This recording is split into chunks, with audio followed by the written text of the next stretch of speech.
अस्सलाम वालेकुम। आज की इस वीडियो में हम आपको बताएंगे कि Punjab government servants housing foundation में कौन सी जॉब्स की अनाउंसमेंट हुई है और आपने उन पर कैसे अप्लाई करना है, कौन कौन अप्लाई कर सकता है। अप्लाई करने के लिए आपकी एज लिमिट, क्वालिफिकेशन क्या होनी चाहिए, ईच एंड एवरीथिंग आपको इस एक वीडियो में बताया जाएगा। तो अप्लाई करने के लिए हमने इनकी ऑफिशियल वेबसाइट ओपन की हुई है, जहां से आपने सबसे पहले अपनी जो सीट्स हैं वो सिलेक्ट करनी है। उसके बाद आपने अपनी प्रोफाइल रेडी करनी है, फिर आपने जॉब पे अप्लाई करना। बाकायदा वीडियो शुरू करने से पहले आपसे एक छोटी सी गुजारिश है कि अगर आप हमारे चैनल पर नए हैं, काइंडली सबसे पहले इसे सब्सक्राइब कर दें, ताकि ऐसी ही जॉब्स के रिलेटेड आपको वीडियोस हमारे यूट्यूब चैनल के ऊपर मुयस्सर होती रहें। क्योंकि हमारा काम ये है कि कोई भी जो जॉब होती है ऑथेंटिक होती है, हम उसके रिलेटेड वीडियो बनाते हैं कि आपने कैसे अप्लाई करना है, ईच एंड एवरीथिंग आपको उसके रिलेटेड बताई जाती है। हमारा व्हाट्सएप चैनल भी ज्वाइन कर लें, ताकि आपको नौकरियों के इश्तिहार बर वक्त वहाँ से मिलते रहें। तो अब बगैर डिले किए चलते हैं, वीडियो का बाकायदा आगाज़ करते हैं। सबसे पहले तो आपको ये बताते हैं कि सीट्स कौन कौन सी हैं। सबसे पहले यहाँ पे आप देख सकते हैं, हम एंड पे शुरू करते हैं। तो टोटल सीरियल नंबर जो हैं वो 12 हैं, मतलब टोटल 12 अक़साम की सीट्स हैं। और टोटल वैसे देखा जाए तो इसकी 44 आई थिंक सीट्स बनती हैं, या 40 प्लस इसकी सीट्स, 40 से ज़्यादा इसकी सीट्स हैं। तो एंड वाली सीट जो है वो अकाउंटेंट की है। आप देख सकते हैं इसके लिए जो क्वालिफिकेशन है वो आपकी होनी चाहिए ग्रेजुएशन किसी भी सब्जेक्ट में अगर आपने की हुई है तो आप इसमें अप्लाई कर सकते हैं। और इसके सामने इसकी एज लिखी हुई है, मैक्सिमम आपकी एज जो है वो 25 साल होनी चाहिए तमाम सीट्स के लिए। और उसके बाद डाटा एंट्री ऑपरेटर की सीट्स हैं।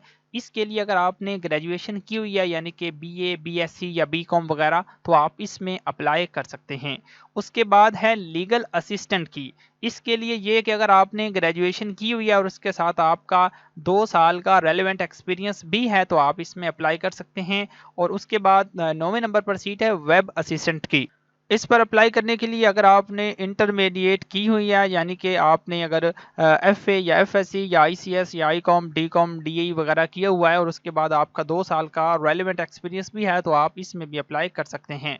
इसमें अप्लाई करने के लिए आपकी मैक्सिमम जो एज है वो 30 साल तक हो सकती है। उसके बाद असिस्टेंट डायरेक्टर की सीट है इंजीनियरिंग डिपार्टमेंट में। बीएससी सिविल इंजीनियरिंग अगर आपने की हुई है और उसके बाद 2 साल का आपका रेलेवेंट एक्सपीरियंस भी है, तो आप इसमें भी अप्लाई कर सकते हैं। और इसमें अप्लाई करने के लिए आपकी जो एज लिमिट है वो मैक्सिमम 40 साल हो सकती है। असिस्टेंट डायरेक्टर की सीट है। उसके आप यहाँ पे देख सकते हैं, अगर आपने सीए इंटर किया हुआ है, उसके बाद या आपने मास्टर डिग्री की हुई है सेकंड डिवीजन के साथ फाइनेंस में या अकाउंटेंट्स में या कॉमर्स में, तो आप इसमें अप्लाई कर सकते हैं। और 3 साल का आपका एक्सपीरियंस भी मस्ट है। असिस्टेंट डायरेक्टर की सीट्स है लैंड्स में। इस पे अप्लाई करने के लिए अगर आपने ग्रेजुएशन की हुई है और आपका 2 साल का रेलेवेंट एक्सपीरियंस भी है, तो आप इसमें भी अप्लाई कर सकते हैं। असिस्टेंट डायरेक्टर की अकाउंट्स डिपार्टमेंट में सीट है। अगर आपने सीए इंटर किया हुआ है, वही जो नीचे अभी हमने मेंशन किया है, तो आप इसमें भी अप्लाई कर सकते हैं। उसके बाद सॉफ्टवेयर इंजीनियरिंग की सीट है। अगर आपने बीएससीएस या एमसीएस किया हुआ है और 5 साल का आपका रेलेवेंट एक्सपीरियंस भी है, तो आप इसमें भी अप्लाई कर सकते हैं। तीसरे नंबर पर डिप्टी डायरेक्टर की सीट है टाउन प्लानिंग में। इसमें ये कि अगर आपने बीएससी टाउन प्लानिंग में की हुई है और 7 साल का आपका रेलेवेंट एक्सपीरियंस भी है, तो आप इसमें भी अप्लाई कर सकते हैं। डिप्टी डायरेक्टर लैंड डिपार्टमेंट में सीट है। इसके लिए अगर आपने ग्रेजुएशन की हुई है और 7 साल आपका रेलेवेंट एक्सपीरियंस भी है, तो आप इसमें भी अप्लाई कर सकते हैं। इसके सामने इसकी एज मेंशन है, मैक्सिमम आपकी जो एज है वो 57 साल 57 ईयर्स होनी चाहिए मैक्सिमम।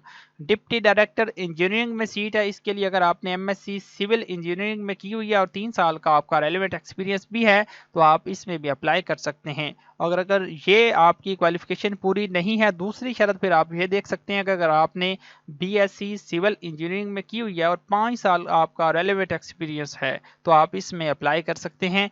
मैक्सिमम एज आपकी इसके लिए 57 ईयर्स हो सकती है। तो अब ये तो मैंने बताई है आपको जॉब्स की डिटेल। अब बताते हैं कि आपने अप्लाई कैसे करना है। सबसे पहले आपने इनकी जो वेबसाइट है वो ओपन करनी है। आपने इसी वीडियो के डिस्क्रिप्शन में दिए गए लिंक के ऊपर जैसे ही क्लिक करना है, आप डायरेक्ट इस वेबसाइट पर मूव हो जाएंगे। आपके सामने सबसे पहले ये इंटरफेस शो होगा।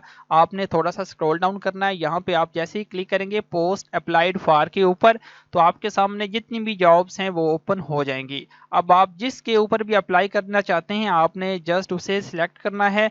बिलफरज अगर हम क्लर्क के लिए اپلائی کرنا چاہتے ہیں تو کلرک کو ہم سلیکٹ کر لیں گے. اس کے بعد نیچے یہ دو باکسز بنے ہوئے ہیں, آپ نے چیک لگانا ہے. پھر آپ نے نیچے اپنا ڈیٹا فل کرنا ہے. آپ کی سب سے پہلے پرسنل انفارمیشن جو ہے وہ آپ نے پٹ کر, سب سے پہلے آپ نے اپنا نیم جو ہے CNSE کارڈ کے اکارڈنگ یہاں پہ لکھنا ہے. اس کے بعد اپنی پکچر یہاں پہ چوز کرنی ہے. پھر آپ نے اپنے فادر کا نیم یہاں پہ لکھ دینا ہے. اس کے بعد اپنا CNSE نمبر آپ نے یہاں پہ لکھنا ہے. پھر آپ نے اپنے جو CNSE کارڈ کی فرنٹ سائڈ ہے وہ آپ نے یہاں پہ اپلوڈ کرنی ہے. پھر آپ نے ڈیٹ آف برتھ یہاں پہ چوز کرنی ہے. پھر آپ نے ریلیجن بتانا ہے. اس کے بعد میرٹل سٹیٹس بتانا ہے. اس کے بعد بتانا ہے کہ آپ حافظ قرآن ہیں یا نہیں. اس کے بعد ڈسیبلٹی سٹیٹس بتائیں گے. یہ بتانے کے بعد آپ نے یہاں پہ اپنا ڈومیسائل سلیکٹ کرنا ہے کہ کس ڈسٹرکٹ کا آپ کا ڈومیسائل بنا ہوا ہے. جسٹ آپ اسے سلیکٹ کر لیں گے. اس کے بعد اپنے ڈومیسائل کی پکچر یہاں پہ اپلوڈ کرنی ہے. اور اس کے بعد یہاں پہ اپنا پوسٹل ایڈریس لکھنا ہے. پھر آپ نے اپنا کانٹیکٹ نمبر یہاں پہ لکھ دینا ہے. اس کے بعد ای میل یہاں پہ لکھ دینی ہے. یہ ساری چیزیں فل کرنے کے بعد آپ نے جسٹ سیو اینڈ نیکسٹ کے اوپر کلک کر, تو جیسے ہی سیو اینڈ نیکسٹ کے اوپر کلک کریں گے آپ کے سامنے آپ کی کوالیفیکیشن ایڈ کرنے کے لیے باکس اوپن ہوگا. یہاں پہ آپ کا اپلیکیشن فارم جو ہے وہ مطلب نیکسٹ ہو چکا ہے. اب آپ نے یہاں پہ اپنی کوالیفیکیشن ایڈ کرنی ہے. سب سے پہلے آپ نے یہاں پہ اپنی وہ ایجوکیشن سلیکٹ کرنی ہے جو آپ کے پاس منیمم اویلیبل ہے. عام طور پر میٹرک ہوتی ہے تو میٹرک سلیکٹ کریں گے. اس کے بعد یہاں پہ بتائیں گے کہ کس بورڈ سے آپ نے میٹرک کی ہوئی ہے. اس کے بعد مین سبجیکٹس بتائیں گے. عام طور پر سائنسز میں کی ہوتی ہے تو یہاں پہ لکھ دیں گے. اس کے بعد یہاں پہ پاسنگ ایئر لکھنا ہے. پھر آپ نے یہاں پہ ٹوٹل مارکس لکھنے ہیں. اس کے بعد آپ نے اوبٹینڈ مارکس لکھنے ہیں. پھر آپ نے آگے گریڈ سلیکٹ کرنا ہے. اس کے بعد آپ نے یہاں پہ ڈویژن سلیکٹ کرنی ہے. اس کے بعد یہاں پہ آپ نے اپنی ڈگری اپلوڈ کر دینی ہے جس میں یا آپ کے پاس رزلٹ کارڈ ہوگا یا سرٹیفکیٹ ہوگا, جو بھی ہے وہ آپ یہاں پہ اپلوڈ کر دیں گے. تو یہ ساری چیزیں ایڈ کرنے کے بعد آپ نے یہاں پہ سیو ایجوکیشن کے اوپر جیسے ہی کلک کریں گے اس کے بعد آپ کے سامنے یہاں پہ آپ کی جو ایجوکیشن ہے وہ ایک لسٹ کی صورت میں آپ کے سامنے شو ہو جائے گی. تھوڑا سا اسکرول ڈاؤن کریں گے. جس طرح آپ نے میٹرک کی ڈگری ایڈ کی ہے اسی طرح آپ نے ہائر سیکنڈری اسکول سرٹیفکیٹ یعنی کہ انٹرمیڈیٹ کی ڈگری ایڈ کرنی ہے. اب ساری انفارمیشن جو آپ نے یہاں پہ میٹرک کی بتائی تھی اسی طرح آپ نے انٹرمیڈیٹ کی ڈگری بھی ایڈ کر دینی ہے. سیو ایڈ ایجوکیشن کے اوپر کلک کر دینا ہے. اس کے بعد آپ اس کے بعد انٹرمیڈیٹ کے بعد کر لیں گے گریجویشن کی کر لیں گے, جو بھی آپ کی مطلب لوئسٹ لیول کی ڈگری ہے وہاں سے لے کر آپ نے اپنی ہائیسٹ لیول کی جو ڈگری ہے وہاں تک ساری اسی طرح ہی ایڈ کرتے جانا ہے. آپ کے سامنے یہ ساری مطلب ایک لسٹ کی صورت میں اوپن. تو جیسے جیسے آپ اپنی ڈگریز اپلوڈ کرتے جائیں گے آپ کے سامنے یہ ایک لسٹ کی صورت میں آ جائیں گی. اب جب آپ فائنل سلیکٹ کر لیں گے اینڈ تک آپ نے پھر اینڈ پہ نیکسٹ اینڈ پہ پھر یہ لکھا ہوا ہے پروفیشنل کوالیفیکیشن. پھر آپ نے جسٹ اس کے اوپر کلک کرنا ہے تو آپ کی جو پروفیشنل کوالیفیکیشن ہے جس میں آپ کا ایکسپیرینس آ جاتا ہے. اگر آپ کلرک کے لیے اپلائی کر رہے ہیں تو اس کے بعد آپ کا اگر کلرک کا کہیں بھی ایکسپیرینس ہے تو وہ آپ نے یہاں پہ بتا دینا ہے. سوری آپ نے یہاں پہ اپنا ڈپلوما ایڈ کرنا ہے جو آپ کا آئی ٹی میں ہوگا. جس طرح کے ریلیونٹ ڈپلوما ہوتا ہے آپ نے یہ یہاں پہ جو ہے نا بتانا ہے. تو اس کے بعد آپ نے ایکسپیرینس ایڈ کرنا ہے اگر آپ کا ایکسپیرینس ہے. اگر ڈپلوما نہیں ہے تو آپ یہاں پہ کلک کرتے جائیں گے. تو جیسے آپ اپنی پوری پروفائل ریڈی کر دیں گے جو آپ کا ڈیٹا ہے وہ آپ لیگل بتا دیں گے. پھر آپ نے کمپلیٹ یا سبمٹ اپلیکیشن کے اوپر اینڈ پہ کلک کرنا ہے.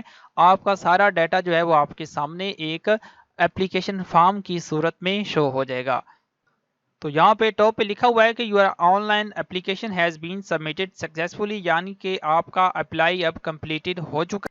اگر آپ کی شارٹ لسٹنگ ہوتی ہے تو ہو سکتا ہے یہ آپ کو ای میل کریں یا میسج کر دیں یا آپ کو کال کر کے آگاہ کریں کہ آپ کا فلاں جگہ پر ٹیسٹ ہے, آپ ٹیسٹ دینے کے لیے آئیں. یہ اس صورت میں ہوگا اگر آپ کی شارٹ لسٹنگ ہوتی ہے. تو عام طور پر کینڈیڈیٹس جو ہیں وہ شارٹ لسٹ ہوتے نہیں ہیں اور نہ ہی ان کو کوئی مطلب کال لیٹر آتا ہے, نہ کوئی میسج آتا ہے, نہ ای میل آتی ہے. تو اس لیے لوگ پریشان ہوتے ہیں کہ پتہ نہیں ہمارا اپلائی صحیح بھی ہوا ہے یا نہیں. اپلائی آپ کا یہاں تک تو ٹھیک ہو جاتا ہے لیکن آپ کی اگر شارٹ لسٹنگ ہی نہ ہو تو پھر آپ کو وہ ٹیسٹ کے لیے آگاہ نہیں کرتے. تو ایسی ہی ویڈیوز کے لیے آپ ہمارا چینل لازمی سبسکرائب کر دیں. اور اگر آپ کی کل کو رول نمبر سلپ آتی ہے یا کوئی بھی اسکیجول چینج ہوتا ہے, آپ ٹیسٹ کی تیاری کرنا چاہتے ہیں تو آپ ہمارا واٹس ایپ چینل بھی جوائن کر سکتے ہیں جس کا لنک اسی ویڈیو کے ڈسکرپشن میں موجود ہے. جو آج کی یہ ویڈیو میں اتنا ہی, ملتے ہیں نیکسٹ ویڈیو میں. اللہ حافظ.